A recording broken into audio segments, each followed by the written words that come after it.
ಎಲ್ಲರಿಗೂ ನಮಸ್ಕಾರ. ನಾನು ನಿಮ್ಮ ಡಾಕ್ಟರ್ ಸ್ವಾತಿ, MD ನ್ಯೂಟ್ರಿಷನಿಸ್ಟ್. ನಾನು ಹಿಂದಿನ ವಿಡಿಯೋದಲ್ಲಿ ಹೇಳಿರೋ ಪ್ರಕಾರ ಇವತ್ತು ನಾವು ಸಿರಿಧಾನ್ಯಗಳ ಬಗ್ಗೆ ಮತ್ತಷ್ಟು ವಿಷಯಗಳನ್ನ ತಿಳಿದುಕೊಳ್ಳೋಣ. ಎಲ್ಲಾ ಸಿರಿಧಾನ್ಯಗಳಲ್ಲೂ ಅಪ್ರಾಕ್ಸಿಮೇಟ್ಲಿ ಕ್ಯಾಲ್ಸಿಯಂ ಆಗ್ಲಿ, ಐರನ್ ಆಗ್ಲಿ, ಅಥವಾ ಮೆಗ್ನೀಷಿಯಂ ಆಗ್ಲಿ, ಪೊಟ್ಯಾಷಿಯಂ, ಫೈಬರ್ ಅಂಶ ಹೇರಳವಾಗಿ ಇರುವಂತದ್ದು. ಸೊ 100 ಗ್ರಾಂ ಮಿಲೆಟ್ಸಿನಲ್ಲಿ 6 ಗ್ರಾಮಿನಷ್ಟು ಪ್ರೋಟೀನ್ ಇರುತ್ತೆ ಹಾಗೂ 3 ಗ್ರಾಮಿನಷ್ಟು ಫೈಬರ್ ಅಂಶ ಅಂದ್ರೆ ನಾರಿನಂಶ ಇರುವಂತದ್ದು. ಈ ನಾರಿನಂಶ ಜಾಸ್ತಿ ಇರೋದ್ರಿಂದ ಸಕ್ಕರೆ ಕಾಯಿಲೆಯವರಿಗೆ ತುಂಬಾ ಒಳ್ಳೆಯದು. ಸೊ ಈ ಶುಗರ್ ಕಂಟೆಂಟ್ ನಮ್ಮ ಬಾಡಿಯಲ್ಲಿ ನಿಧಾನಕ್ಕೆ ಇನ್ಕ್ರೀಸ್ ಆಗುವಂತದ್ದು.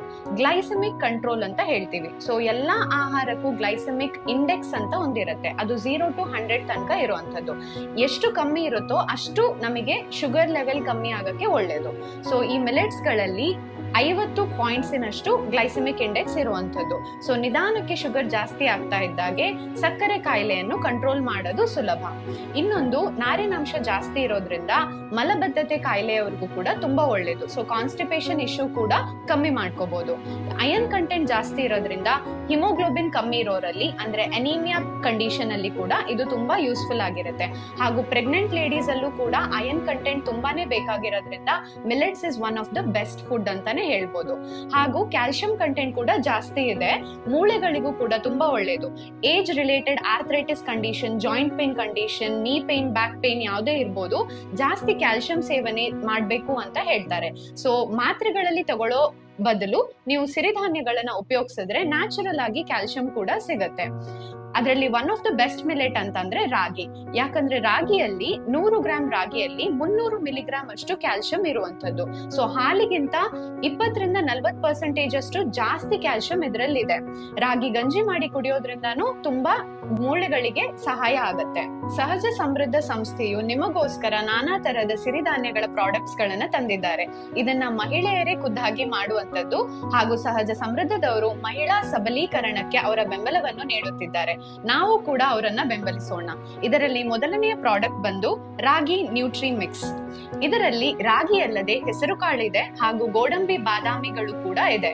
ಸೊ ಇದು ಗರ್ಭಿಣಿ ಸ್ತ್ರೀಯರಿಗಾಗ್ಲಿ ಮಕ್ಕಳಿಗಾಗ್ಲಿ ತುಂಬಾ ಹೆಲ್ಪ್ಫುಲ್ ಆಗಿರುತ್ತೆ.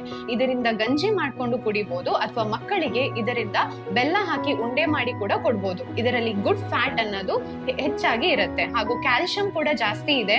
ಇದು ಬೆಳವಣಿಗೆಗೆ ಸಹಾಯ ಆಗುವಂತದ್ದು.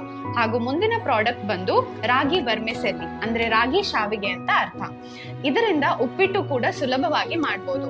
ಎಲ್ಲಾ ತರಕಾರಿಗಳನ್ನು ಸೇರಿಸಿ ಮಾಡೋದ್ರಿಂದ ಅದರ ನ್ಯೂಟ್ರಿಷನ್ ಕ್ವಾಂಟಿಟಿ ಇನ್ನೂ ಜಾಸ್ತಿ ಆಗುತ್ತೆ ಹಾಗೂ ತುಂಬಾ ಟೇಸ್ಟಿ ಆಗಿ ಕೂಡ ಇರುತ್ತೆ. ಮುಂದಿನ ಪ್ರಾಡಕ್ಟ್ ಕೂಡ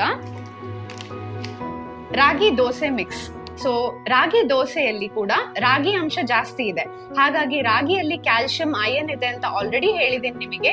ಇದು ಕೂಡ ಮೂಳೆಗೆ ಬೆಳವಣಿಗೆಗೆ ಹೆಲ್ಪ್ ಆಗುವಂತದ್ದು.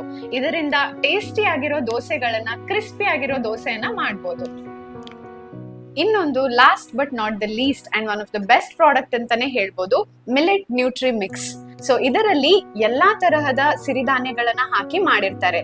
ಸೊ ಇದ್ರ ಕ್ಯಾಲ್ಸಿಯಂ ಅಂಶ, ಪ್ರೋಟೀನ್ ಅಂಶ ತುಂಬಾನೇ ಹೇರಳವಾಗಿರುತ್ತೆ. ಇದರಲ್ಲಿ 100 ಗ್ರಾಂ ಪೌಡರಿನಲ್ಲಿ ನಿಮಗೆ 14 ಗ್ರಾಮಿನಷ್ಟು ಡಯಟ್ರಿ ಫೈಬರ್ ಅಂದ್ರೆ ನಾರಿನಂಶ ಇರುವಂತದ್ದು, 9 ಗ್ರಾಮಿನಷ್ಟು ಪ್ರೋಟೀನ್ ಅಂಶ ಇರುವಂತದ್ದು.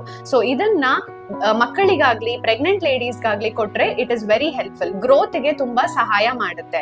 ಹಾಗೂ ಡಯಾಬಿಟಿಸ್ ಆಗಿರ್ಬೋದು, ಹೈಪರ್ ಟೆನ್ಷನ್, ಎಲ್ಲಾ ತರದ ರೋಗಗಳಿಗೂ ಕೂಡ ಇದು one of the best medicine ಅಂತಾನೆ ಹೇಳ್ಬೋದು. ಇದರಿಂದ ಗಂಜಿ ಕೂಡ ಮಾಡ್ಬೋದು ಹಾಗೂ ಲಡ್ಡು ಕೂಡ ಮಾಡ್ಬೋದು. ಬೆಲ್ಲ ಹಾಕಿ ಲಡ್ಡು ಮಾಡಿದ್ರಂತೂ ತುಂಬಾ ರುಚಿಯಾಗಿರುತ್ತೆ. ಸೊ ಈ ಎಲ್ಲಾ ಪ್ರಾಡಕ್ಟ್ಸ್ ಗಳಿಂದ ನಾವು ಯಾವ್ಯಾವ ತರದ ಅಡಿಗೆನ ಮಾಡ್ಬೋದು, ಹೇಗೆ ಮಾಡ್ಬೋದು ಅಂತ ನಿಮಗೆ ತಿಳಿದುಕೊಳ್ಬೇಕೆ? ಹಾಗಾದ್ರೆ ನನ್ನ ಮುಂದಿನ ವಿಡಿಯೋವನ್ನು ವೀಕ್ಷಿಸಬೇಕು. ಧನ್ಯವಾದಗಳು.